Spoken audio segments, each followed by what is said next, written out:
Welcome to స్వదస్తూరి రచనలు. ఈరోజు మనం వీడియోలో ఒక కథని చెప్పుకుందాం. అది ఒక ప్రకృతి కథ.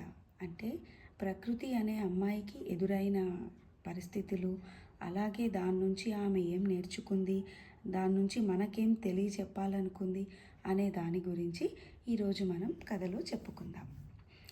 ప్రకృతి అనే అమ్మాయి తన తల్లి దగ్గరికి వెళ్ళి తనకు ఎదురవుతున్న సమస్యలు, కష్టాల గురించి, పరిస్థితుల గురించి చెప్పుకొని బాధపడుతూ ఒక సమస్య పరిష్కరించేసరికి ఇంకొక సమస్య వస్తుందని, వాటితో పోరాడి అలసిపోతున్నానని చెప్పింది.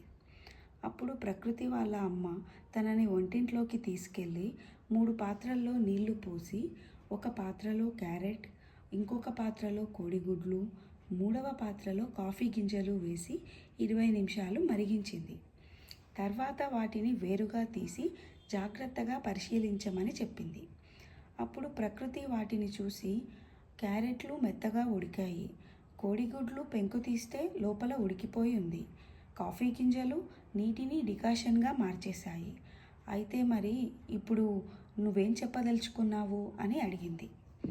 అప్పుడు తను చెప్తూ, క్యారెట్ ఉడకబెట్టక ముందు బలంగా ఉండేది, తర్వాత బలహీనంగా అయ్యింది.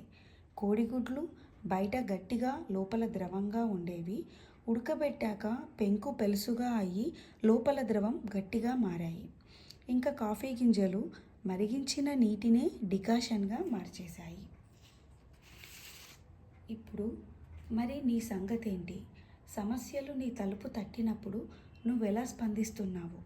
క్యారెట్ల మామూలు సమయాల్లో దృఢంగా ఉండి వేడి తగలగానే మెత్తబడిపోతున్నావా? గుడ్డులోని ద్రవంలా ముందు బలహీనంగా ఉన్నా ఒక సమస్య వచ్చినప్పుడు గట్టిపడతావా?